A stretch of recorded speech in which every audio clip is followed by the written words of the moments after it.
이번 5월 한 달 동안 많은 행사가 있었습니다. 5월은 가정의 달이라는 말이 있듯이 우리가 여러 가지 가정의 여러 가지 행사들을 가졌습니다. 어린이날이 있었고, 어버이날이 있었고, 또 스승의 날이 있었습니다. 그래서 우리 교회에서도 어버이날은 어버이주일로 지키고, 또 어린이날, 어린이주일로 지키고, 스승의 날 즈음에서 또 스승의 주일로 지키고 그랬습니다. 각 가정들도 이런 행사들을 통해 여러 가지 일들을 많이 했던 것 같습니다. 어린이날에는 또 어린이 선물 사줘야 되고, 그리고 또 어버이날에는 또 어버이 선물 사드려야 되고, 스승의 날에는 또 스승 찾아가서 선물 드려야 되고. 그래서 어떤 사람은 그런 말 하더라고요. 5월은 대출의 달이다. 왜 대출의 달이니까 돈이 많이 된다는 거예요. 애들한테 털리고, 부모님한테 털리고, 또 선생님한테 털린다는 표현이 좀 그렇지만 하여튼 돈을 쓰게 됩니다. 그러나 그는 우리 삶 속에 있어서 자연스러운 과정입니다. 그러한 가치를 지불하고, 또 그러한 시간들을 마련하고, 또 함께 식사를 한다든지 선물을 사준다든지 뭐 이런 시간들을 통해서 우리들은 점차 가정을 세워나가고 또 성장하게 되고 발전하게 됩니다. 그래서 어린이들이 결국은 이제 자라서 어른이 되는 것입니다. 그리고 또 이 어른이 자라서 또 부모가 되는 것입니다. 또 이 부모들이 또 시간이 지나면 또 교사가 되는 것입니다. 스승이 되는 것입니다. 그래서 이 사회에 계속해서 또 그 다음 어린이가 생겨나고, 또 어버이가 생겨나고, 또 선생님이 생겨나고, 또 그 밑에 또 제자들이 또 붙고, 그런 일들이 우리 삶 속에 계속 터져갑니다. 신앙적인 모습에서도 우리가 이러한 과정을 살펴볼 수 있습니다. 신앙적으로 생겨난 그 어린이와 같은 신앙, 그 신앙은 자라납니다. 여러 가지 하나님께서 주시는 은혜를 힘입어 또 여러 가지 과정들을 통해서 자라납니다. 그래서 어른 신앙이 됩니다.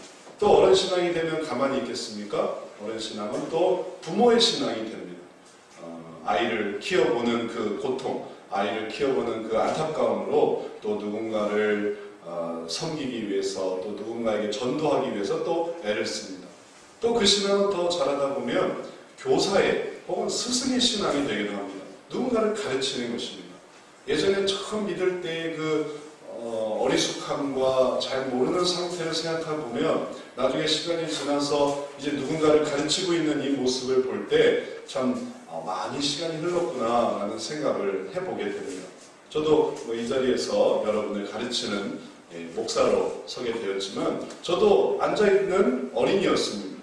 또 열심히 하는 청년이었습니다. 또 열심히 하는 또 성도였습니다. 집사 직분은 못 받아봤지만 그러나 이렇게 진행되고 진행돼서 이제 목사에까지 이르게 된 것이고, 우리들 중에는 또 여전히 성장하고 발전되는 과정 중에 있는 사람들이 있는 줄 믿습니다. 그런데 이제 신앙에 있어서 잘한다라는 것은, 이것은 교회 생활을 많이 하는 게 잘하는 것이 아닙니다. 그건 그냥 시간만 가는 것입니다. 왜냐하면 어떤 사람들은 정말 그런 분들이 있습니다. 예전에는 어린이 신앙이었는데 교회로 오래 다녔는데 아직도 어린이에요. 그런 신앙이 있습니다. 그냥 오래 다닌다고 그냥 자라나는 게 아닌 겁니다. 어떤 사람은 얼마 안 다녔는데 벌써 어른 신앙이 돼 있어요. 그래서 어려운 것도 척척 해내고, 또 자기의 것을 하나님께 드릴 줄도 알고, 또 기다릴 줄도 알고, 인내할 줄도 알고, 어른의 모습입니다. 뿐만 아닙니다. 어떤 사람은 또 부모의 신앙을 가져서 어버이의 신앙으로 다른 사람을 섬기고 세우고 함께 고통하고 함께 아파하고, 형제들 중에도 누군가 한 사람 아프면 형제들은 다 자잖아요. 저희 둘째가 아프다 그러면 큰애는 자요. 깨어있는 사람은 엄마 아빠밖에 없는 거예요. 그러니까 부모는 그렇게 고달프고 어렵고 힘들고 신앙적으로도 그런 사람들이 있습니다. 그리고 이러한 것들이 전부 그냥 시간이 흘러서 되는 것이 아니라 하나님을 알아갈 때 이렇게 됩니다. 하나님을 더 알다 보면 가르치고 싶습니다. 하나님에 대해서도 설명하고 싶습니다. 그래서 선생의, 스승의 신앙으로 자라나게 되는 것입니다. 우리가 이번 5월달 처음에 보았던 이 에베소서에서는 바로 이러한 자라남과 그리고 인생 속에서 생겨나는 여러 모습 속에서 또 우리의 신앙적인 발전을 보여주는 말씀들을 우리가 볼 수 있었습니다. 여러분이 기억하실지 모르겠는데 우리가 에베소서 1장 18절 말씀에서 우리가 하나님 안에서 자라난다라는 것을 이 세 가지로 생각한 적이 있습니다. 부르심의 소망, 그 기업의 영광의 풍성, 그 능력의 크심, 이게 에베소서 1장 18절에 나왔던 말씀입니다. 우리가 따로 찾아보지는 않겠습니다. 이것을 에베소서에 사도 바울이 증거하면서 그냥 말로만 그런 것이 아니라 그 다음은 다 이걸 설명하기 위한 과정이 되었습니다. 그래서 오늘 우리가 읽은 이 에베소서 2장으로 넘어왔을 때 이 2장의 내용 속에서 바로 이러한 내용들을 우리가 발견하게 됩니다. 그리고 이러한 것들을 알아갈 때 정말 우리들은 성장하게 됩니다. 발전하게 됩니다. 오늘 성경 말씀 2장 12절 말씀 우리 한번 같이 읽어보도록 하겠습니다. 그때 너희는 그리스도 밖에 있었고 이스라엘 나라 밖의 사람이라 약속의 언약들에 대하여 외인이요 세상에서 소망이 없고 하나님도 없는 자이더니 13절 계속 읽어봅니다. 이제는 전에 멀리 있던 너희가 안에서 그리스도의 피로 가까워졌느니라. 오늘 성경 말씀에서 우리들은 우리가 어떻게 구원받았는가를 보여주고 있습니다. 어떻게 그 부르심을 받았는가, 그 부르심의 놀라운 소망이 무엇인가를 보여줍니다. 예전에는 어떠한 자들이었다라고 말합니까? 예전에는 외인이요, 예전에는 소망이 없고, 예전에는 하나님도 없었습니다. 그랬던 사람들이었어요. 그러나 하나님 안에서 이제 외인이 아니라 손님이 아니라 주인이 되었습니다. 그 다음에 절망이 아니라 소망을 갖게 되었습니다. 하나님 없는 자가 아니라 하나님 아는 자, 하나님 있는 자가 되었습니다. 그게 우리가 부르심을 받은 자가 되었던 것입니다. 이 세상에서 아무리 잘 살아도 외인이고 소망이 없고 하나님을 알지 못하면 무의미합니다. 아무리 잘 살아도 무의미합니다. 아무리 훌륭한 일을 했다 하더라도 무의미합니다. 그리고 그 시간들이 다 지나가게 되면 그러면 끝이 나게 됩니다. 왜 무의미할까요? 왜 의미가 없을까요? 내세가 없기 때문에 그러는 거예요. 다음 세상이 없기 때문에 그러는 것입니다. 있다 하더라도 그들에게 이 내세는 좋은 게 아닙니다. 기대하는 게 아니에요. 어떤 사람들은 죽으면 다 끝이야. 그러면 그렇게 말할수록 또 무의미해요. 죽으면 끝이니까 살아있다는 건 뭡니까? 그냥 살아있을 때만 사는 거 아니겠어요? 혹은 죽으면 다시 태어나는 거야. 뭐 죽으면 극락 가는 거야. 그러나 그 말은 근거가 없기 때문에 또 무의미한 거예요. 이렇게 생각하고 저렇게 생각하고 내가 다른 사람에게 자선을 베풀고 내가 다른 사람에게 선을 행하고 혹은 내가 악하게 살고 이기적으로 살고 내가 하고 싶은 것을 말하고 살고 어떻게 살던 하나님이 없는 한 그 삶은 무의미한 삶이에요. 우리가 예전에 그랬습니다. 그렇게 무의미한 삶을 살았습니다. 그러나 하나님 안에 들어왔을 때 이제 더 이상 무의미하지 않습니다. 내세가 있습니다. 가는 세계가 있어요. 죽으면 끝이 아닙니다. 그 다음 세계를 생각해 볼 수 있게 되었습니다. 자, 그렇다면 이러한 새로운 삶, 이러한 부르심을 받은 삶, 이러한 소망을 갖는 삶은 이제 우리들에게 그 삶으로의 시작을 보여줍니다. 그 삶을 알게 되었다, 그 삶을 갖게 되었다는 게 끝이 아니고 그 삶을 알게 되었다는 게 이제 시작이 되는 것입니다.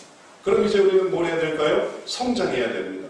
뭘 해야 될까요? 발전돼야 됩니다. 그 나라에 대해서 준비해야 됩니다. 그 나라를 가기로 됐다면, 그 나라에 대해 소망을 가졌다면 그 나라에 대해 준비하고 연습하고 훈련되며 발전되고 성장하고 자라나야 됩니다. 그럴 때 어린이 신앙에서 어른 신앙이 되고 어른 신앙에서 부모 신앙이 되고 어버이 신앙이 되고 어버이 신앙에서 스승의 신앙이 되는 그러한 발전들을 이루어가는 것입니다. 그러나 만약에 우리가 하나님을 알아가는 것으로 이러한 발전을 거두려 하지 않는다면 발전되지 못할 것입니다. 발전되는 것 같으나 사실은 아무런 발전이 없이 그냥 그대로 머물러 있을 수밖에 없게 됩니다. 제가 지난번에 목회자 수련회를 갔다 온 적이 있는데 거기서 좀 재미있는 얘기를 들었습니다. 서울 좀 외곽 지역에서 이제 목회하시는 목사님, 사모님이 계신데 이 사모님이 교회 앞마당에 이 공터가 있어서 거기다 이제 씨를 뿌리고 이 채소를 가꾸려고 하셨던 겁니다. 근데 이제 농사일에 아주 익숙하신 분이 아니라서 그냥 씨를 사다가 그냥 심기만 했답니다. 그리고 이게 좀 전문적인 그런 경험이 있는 건 아니라 이제 하여튼 이 밭이 있으니까 그걸 한번 해보시려고 했던 거예요. 근데 이제 얼마 정도 시간이 지나서 보니까 뭐가 많이 자랐대요. 이 자라는 건 정말 색깔도 좋고 그리고 또 키도 크고 그리고 하루가 다르게 커더래요. 그래서 너무 사모님이 기분이 좋았답니다. 그래서 볼 때마다 기쁘고 그리고 볼 때마다 만족스럽고 그래서 그 채소 그 자라나는 이 올라오는 것들을 위해서 기도를 해줬답니다. 잘 자라나게 해주세요. 그럼 또 그 사람들은 또 커져 있는 거야. 좀 보람이 있고 어떤 날은 노래도 해줬대요. 찬양을 불러줬대요. 식물이 찬양을 불러주면 잘 자란다고 해서 노래도 불러주고 찬양도 불러주고 그렇게 아주 이렇게 부쩍부쩍 커가는 작물을 보면서 기분이 좋았는데 그걸 이제 누구에게 자랑을 하려고 손님이 오셨는데 손님한테 이걸 이제 보여줬답니다. 자 보세요. 제가 몇 달 전부터 이걸 키우고 있는데 얘네들이 너무너무 잘 자라요. 근데 이 손님이 딱 보더니 사모님 이거 다 자풀이에요. 왜 자풀이라고요? 봤더니 씨가 자라는 게 아니라 공중에 떠다니는 이 풀 씨앗이 그 안에 들어가는 거예요. 근데 참 이상하게도 이 자풀은 보통 씨보다 더 잘 자란대요. 더 빨리 자란대요. 더 파릇파릇하대요. 대신 열매가 안 생기는 거예요. 그냥 풀만 키우는 거예요. 자풀만 키우는 거예요. 우리의 신앙이 만약에 그냥 빨리 자라나는 것 같은데 아주 뭐 빛깔도 너무 좋은 것 같은데 열매를 맺지 않는다면 그건 무의미한 신앙이 되는 것입니다. 그리고 오히려 정말 제대로 된 씨앗보다도 그렇지 않은 씨앗이 더 잘 자라요. 목적을 가지고 하나님께 나아가는 그 온전한 열매보다도 개인적인 목적에 혹은 이기적인 목적에 그래서 자기의 삶 속에서 자기의 것을 추구하려는 그러한 작물들이 더 빨리 자라게 되어 있습니다. 그래서 우리는 여기에 뒤처지면 안 됩니다. 우리가 자라지 않는다면, 우리가 성장하지 않는다면 엉뚱한 자풀과 같은 신앙, 하나님을 바라보는 신앙이 아니라 나를 위한, 나를 키우는 그런 신앙들이 더 자라게 되면 그러면 위축이 되는 거예요. 이 자풀들은 다 없애버려야 할 것들이었지 이 원래의 씨앗을 돕는 그러한 존재들이 아니었던 것입니다. 이제 우리는 정신을 바짝 차리고 하나님 안에서 자라나는 게 뭘까? 하나님을 아는 게 뭘까? 생각하면서 우리가 성장하려고 할 때 하나님께서 오늘 본문 말씀에서 보여주는 두 번째, 첫 번째는 바로 이 부르심의 소망이고 두 번째 하나님에 대해서 알아야 되는 것으로 보여주는 것은 그 기업의 영광의 풍성이라는 것입니다. 자, 14절부터 16절까지의 말씀이 우리들에게 그 영광의 풍성, 그 기업의 영광의 풍성이라는 걸 보여줍니다. 우리 14절부터 16절까지 우리 함께 읽어보도록 하겠습니다. 그는 우리의 하나님이시라. 그로 하나님을 사랑하사 중간에 아무 땅을 놓으시고 원수의 것 곧 의문에 속한 계명의 율법을 자기 육체로 하셨으니 그는 이 둘로 자기의 안에서 한 새 사람을 지어 화평하게 하시고 또 십자가로 이 둘을 한 몸으로 하나님과 화목하게 하려 하십니다. 에베소서 2장 14절부터 16절 이 부분은 우리가 에베소서 1장 18절에 보았던 그 기업의 영광의 풍성이 도대체 무엇인가를 우리들에게 설명하고 있습니다. 그 기업의 영광의 풍성, 그 근본이 되는 예수님의 놀라운 영광에 대해서 설명을 해주고 있는 것입니다. 이 기업의 영광의 풍성이라는 말을 생각할 때 우리들은 어쩌면 세상에 있는 기업을 생각할지 모르겠습니다. 상장기업, 주식에 상장되어 있는 기업, 혹은 주식회사, 혹은 개인회사, 그런 기업의 목적은 무엇이겠습니까? 그거는 이윤 추구가 아니겠습니까? 자기의 이윤을 추구하는 거죠. 근데 예수님의 이 기업이 그런 기업일까요? 예수님이 예수님 자신의 유익을 추구하는 것일까요? 예수님은 이미 모든 것을 다 가지고 계시기 때문에 뭐 더 유익을 추구할 것이 없습니다. 그렇다면 예수님이 보여주시는 이 놀라운 영광, 이 영광을 통해 나타나는 그 기업의 풍성함은 무엇인가 생각해보면 그것은 구원에 있습니다. 오늘 본문 말씀이 보여주는 것에 바로 그 구원이 숨겨져 있습니다. 뭔가 깨어진 것을 나누고 뭔가 흩어진 것을 연합시키고 그래서 하나님께로 함께 나아가게 한다는 것, 그것이 바로 구원인 것입니다. 이러한 구원에 대해서 하나님의 놀라운 영광이 있습니다. 우리가 그것을 생각할 때에 바로 하나님이 이렇게 일들을 행하시는구나 라는 것을 깨달을 수 있습니다. 근데 바로 이 14절부터 16절의 말씀을 우리가 이해하기 위해서 오늘 말씀이 하나님의 영광의, 예수님의 영광의 기업의 그 풍성함을 어떻게 설명하는가를 좀 더 잘 이해하기 위해서 제가 한 이야기를 좀 들려드리도록 하겠습니다. 2010년 8월에 캐나다인 아버지와 한국인 어머니 사이에서 해나라는 이 여자아이가 태어났습니다. 근데 이 여자아이가 태어났는데 이 아이는 태어나자마자 서울대 어린이병원으로 입원할 수밖에 없었어요. 왜냐하면 문제가 있었기 때문에 그런 것입니다. 무슨 문제냐면 선천성 기도 무형성증이라는 병이었어요. 한마디로 말해 기도가 없는 거예요. 기도가 없으니까 숨을 어떻게 쉬어야 되냐면 관을 따로 만들어서 입으로 이렇게 나온 이 관을 통해서 숨을 쉬는 거예요. 식도랑 연결되어 있어 버려서 기도가 따로 없었답니다. 그래서 어려서부터 이 투병 생활을 할 수밖에 없었습니다. 이대로 가다가는 오래 살 수가 없는 그런 환경이어서 부모는 백방으로 이 아이를 어떻게 고칠 수 있을까를 수소문하고 또 도움을 요청했습니다. 그리고 또 이 안타까운 사연이 알려지면서 그를 돕기 위한, 이 아이를 돕기 위한 여러 가지 각지의 도움과 그리고 정성이 또 이렇게 함께 모였습니다. 그러던 중에 한 가지 놀라운 소식을 알게 됐는데 이 아이의 병을 고칠 수 있는 의사 선생님이 있다는 거예요. 그 사람이 누구냐 하면 스웨덴의 카롤린스키 대학의 의사 선생님이었던 파울로 마키아리니 박사님이라는 분입니다. 이분이 이 아이의 병을 고칠 수 있다는 거예요. 이분이 도대체 누군데 이 아이의 병을 고칠 수 있는가 했더니 이분은 세계 최초로 줄기세포를 통해 인공기관지를 만들어서 환자를 살린 경험이 있는 분이었습니다. 그러니까 딱 이 해나라는 여자아이의 병을 고칠 수 있는, 그러니까 그걸 고쳐본 의사 선생님이신 거예요. 그래서 이 선생님과 연결이 되어서 이분한테 이제 수술을 받기로 했습니다. 그래서 그 기술이 얘기를 들어보니까 참 놀랍더라고요. 한 1.2mm 되는 플라스틱 단백질 형성으로 된 그런 관에 이 아이의 줄기세포를 거기서 배양을 한답니다. 그러면은 관 모양으로 이 줄기세포가 이 관처럼 이렇게 형성이 된대요. 그럼 이제 그게 기도가 된 겁니다. 그리고 이 기도를 이제 만들어진 기도를 이 아이한테 이제 삽입을 하는 거예요. 수술을 통해. 이 수술을 받기 위해서 이 해나는 부모님과 함께 일리노이 주에 있는 어린이 병원으로 이송이 됐습니다. 이송이 될 때도 많은 또 의료진들이 함께 또 이렇게 갔답니다. 그리고 수술을 받았습니다. 수술이 성공적이었어요.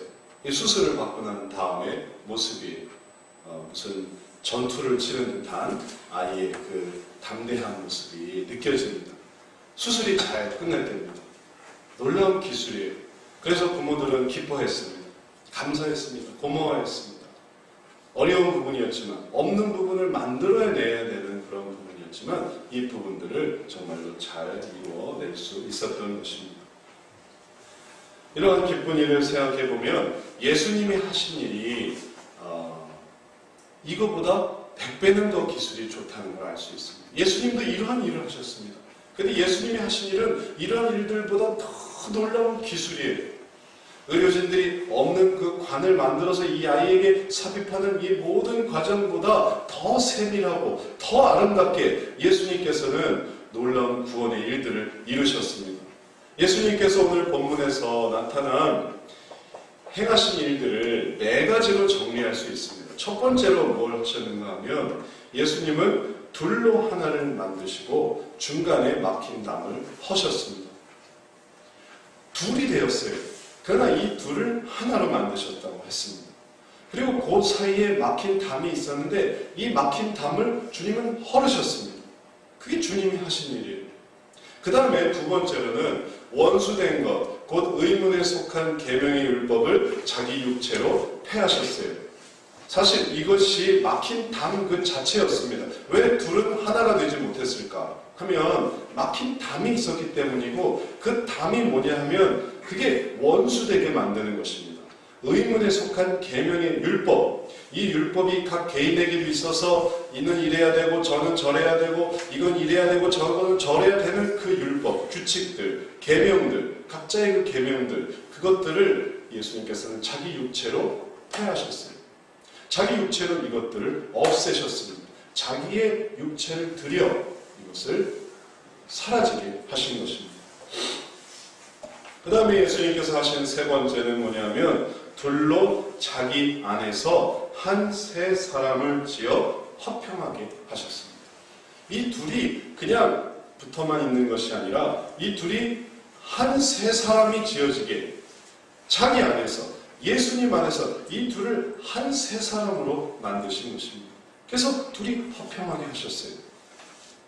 그 다음에 마지막 단계, 이 둘을 한 몸으로 하나님과 화목하게 하셨습니다. 놀라운 기술이에요.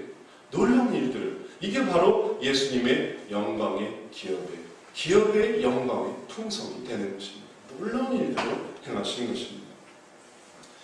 이 일들을 근데 사실 아무리 설명한다 하더라도 우리들에게 와닿는 것이 없을 수 있겠습니다. 그게 어쩌단 말인가? 예수님이 이렇게 네 단계로 둘을 그렇게 하고 그 사이를 통과시키고 또 막힌 것을 없애시고 그래서 하나가 되게 하셔서 하나님께 하게 한데 그게 도대체 무슨 말인가?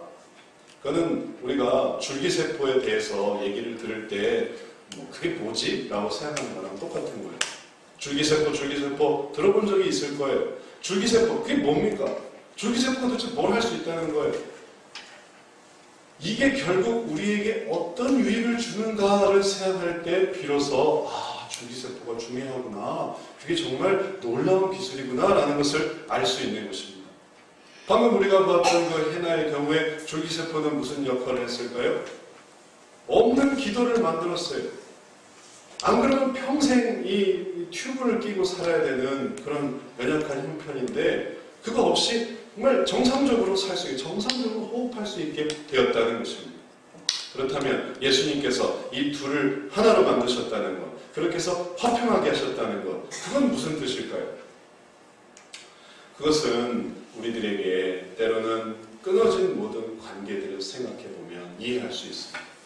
이 가정의 날에 어떤 가정은 그렇게 화목하고 화평하며 그리고 편안하지만 왜 다른 가정들, 어떤 다른 가정들은 왜 부모와 자녀 사이가 떨어져 있을까요? 왜 어떤 가정들은 부부 사이가 떨어져 있을까요? 왜 어떤 학교에서는 스승과 제자가 멀어져 있을까요? 그러면 이렇게 멀어져 있는 이 둘이 된 나뉘어진 스승과 제자, 나뉘어진 부부, 나뉘어진 부모와 자식, 이런 과정을 연결시키려고 할 때 우리들은 예수님의 사역을 바라볼 수 있는 것입니다. 예수님이 바로 그런 사역을 하시는 거예요. 그래서 부모와 자식이 떨어져 있었다가 그 둘이 연합될 수 있게 하시는 것이 바로 예수님의 이 놀라운 화평케 하는 사역입니다. 뿐만 아니라 떨어졌던 이 부부가 다시 하나 되게 하시는 이 놀라운 사역이 예수님의 사역입니다. 그리고 서로 반목되어 있는 선생과 제자 사이가 다시 연합하게 하시는 것이 바로 예수님의 사역입니다. 예수님이 바로 우리들과 연결이 되어 있습니다.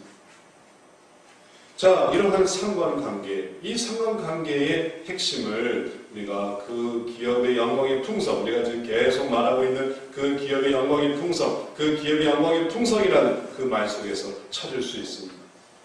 그게 원래 1장 18절, 에베소서 1장 18절에 나오는 말이었는데 이 표현을 영어 성경으로 보면 이렇게 되어 있습니다.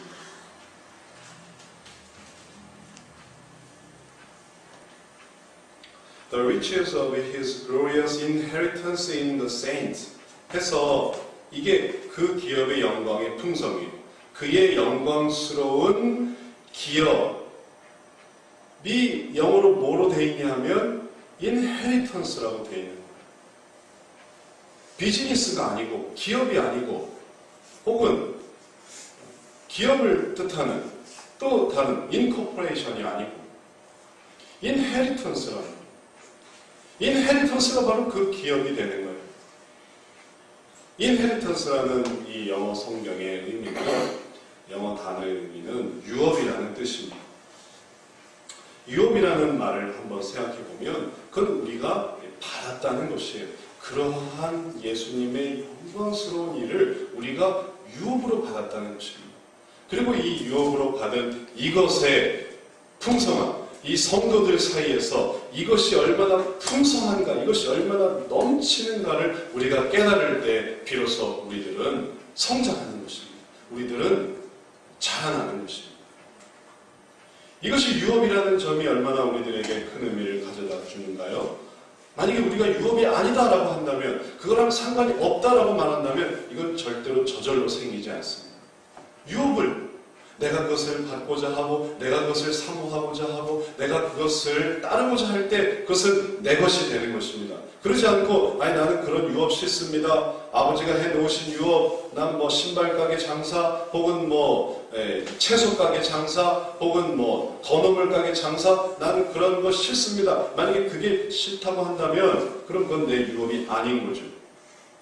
그러나 부족하지만 그 부분을 내 것으로 하겠습니다. 내가 그것을 받아들이겠습니다 할 때 그는 나에게 유업이 되는 것이고 그러면 그것은 더욱 풍성한 게 되는 것입니다.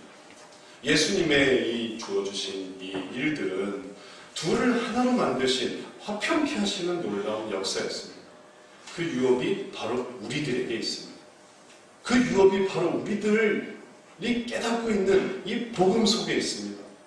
이것은 결코 부모와 자식이 반목되어 있을 때 그냥 마음대로 해라 하지 않습니다. 이 둘을 화평케 하는 것이에요. 이게 유업이에요. 그게 예수님이 하신 것이니까. 부부가 서로 반목되어 있을 때 마음대로 해라 하지 않습니다. 이 둘을 어떻게 해서든지 화평케 하는 거예요. 더 하나가 되게 하는 것입니다. 이게 예수님의 하신 일들이에요. 놀라운 일들입니다. 스승과 제자의 관계가 단절되어 있을 때 이 상태를 그냥 내버려 두자 하는 게 아닙니다. 이 유업을 받은 그 성도 안에서 그 기업의 영광의 풍성을 아는 자들은 이러면 안 돼. 이건 유업이 아니야. 이건 예수님이 하신 일이 아니야. 이걸 내가 따라야지. 이걸 내가 일으켜야지 라고 할 때 비로소 그 풍성함을 누리는 자가 되는 것입니다.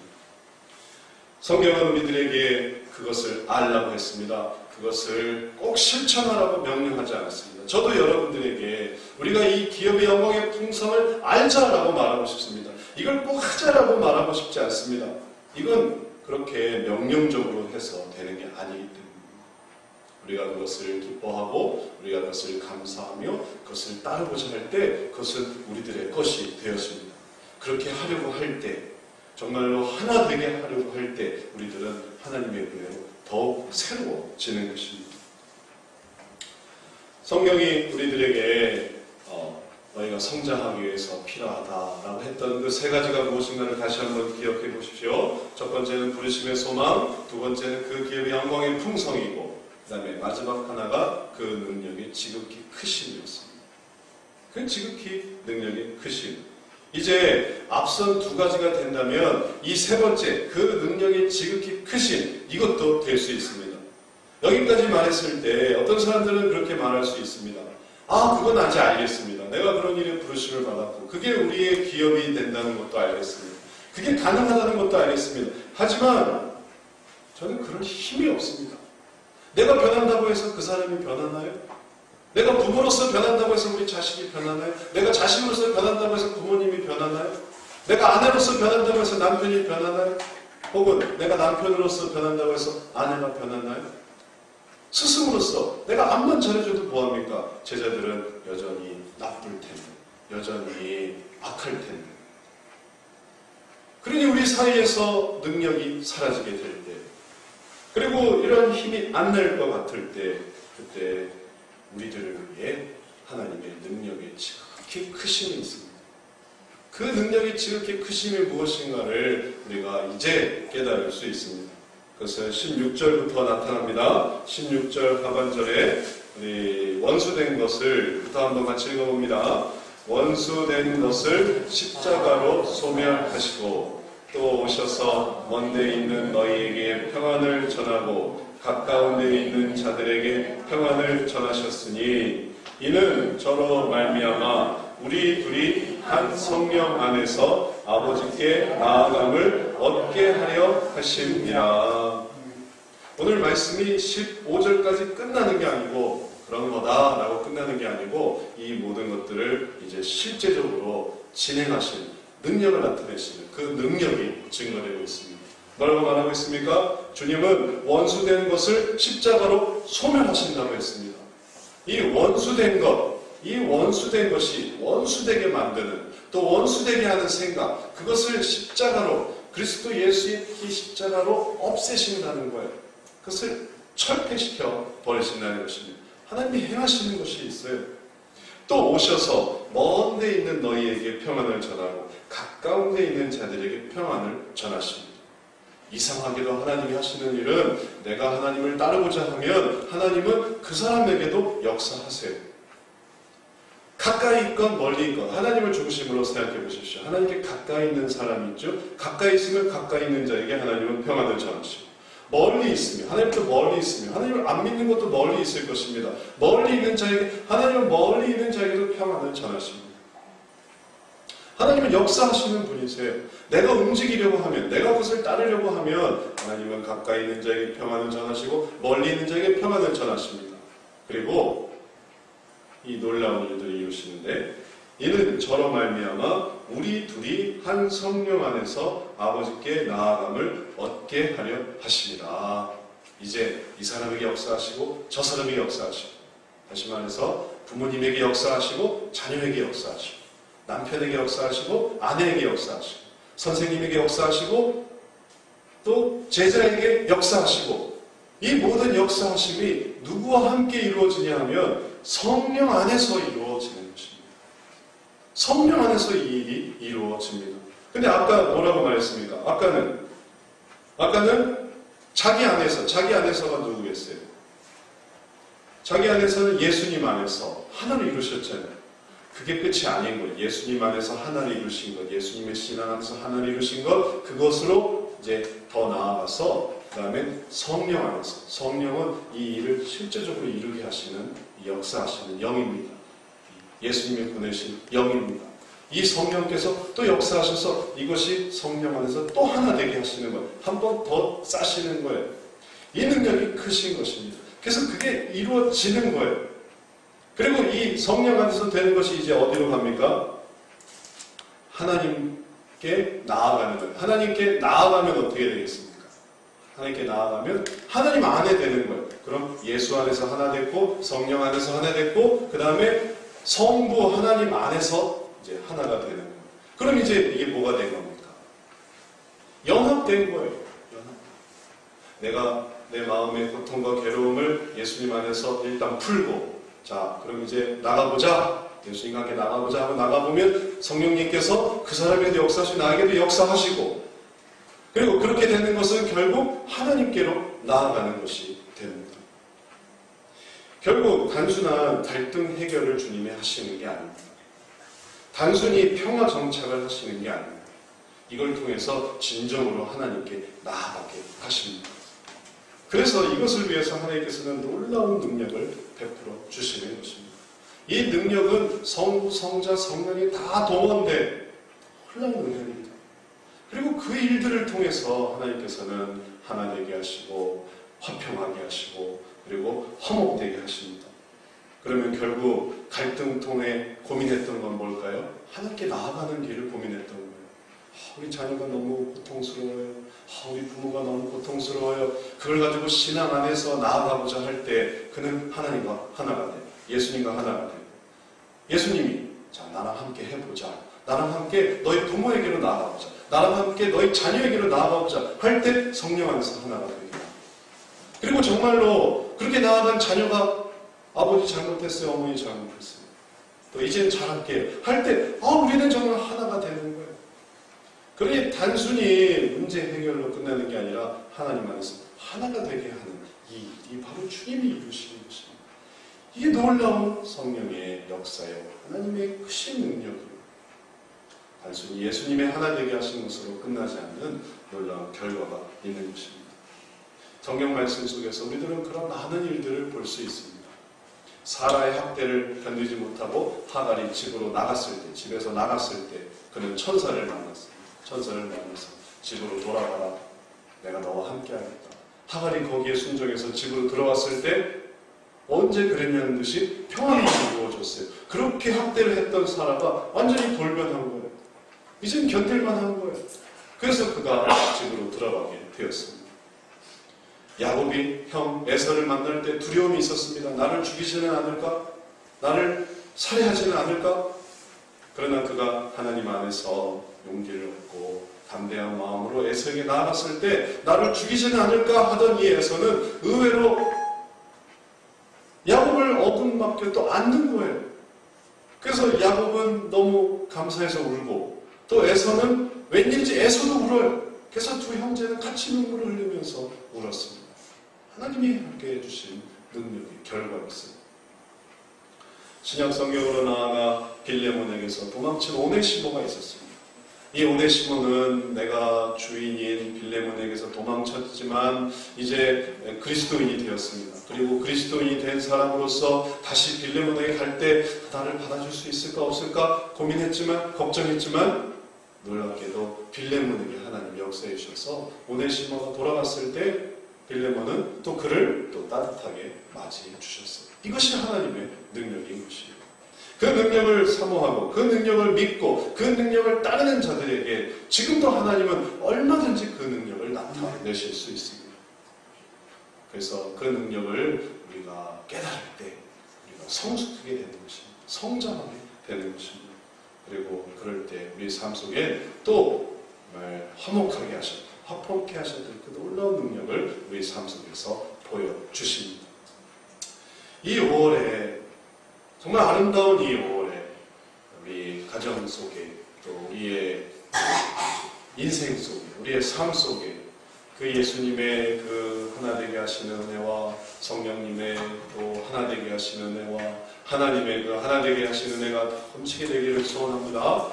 그리고 이것이 우리의 유업이 되고 이것이 우리의 자랑이 되고 이것이 우리의 목표가 돼서 계속 이 일을 함께 해나가기를 바랍니다. 그럴 때 그 속에서 우리가 하나님과 하나가 되고 더 하나님이 주시는 은혜로 채워질 줄로 믿습니다. 그러한 우리의 가정, 또 그러한 우리의 학교, 또 그러한 우리의 직장, 그러한 우리의 사회, 그러한 우리의 교회 되시는 저와 여러분 되시기를 축원합니다. 기도하겠습니다. 사랑의 하나님, 우리들에게 다시 한번 우리들의 주신 유업이 무엇인지를 깨닫게 해 주옵소서. 우리가 더욱 성장하고 발전되어지는 놀라운 근원이 어디 있는가를 알게 해 주옵소서. 하나님이 어떤 분이신가를 알아가면서 이제 우리가 세상의 모든 갈등을 대응해 나갑니다. 세상의 모든 어려움들을 우리가 극복하기를 원합니다. 그리고 그 속에서 하나님과 더욱 하나 되기를 원합니다. 주님, 우리에게 이모저모로 아들로 딸로 혹은 아버지로 어머니로 남편으로 아내로 선생으로 제자로 우리가 이모저모로 모습을 갖게 하셨사오니 이 속에서 주님의 그 놀라운 영광의 유업을 바라보게 하시고 그 풍성함이 우리 삶 속에 더욱 넘치게 해 주옵소서. 감사드리오며 예수님 이름으로 기도드렸사옵나이다. 아멘.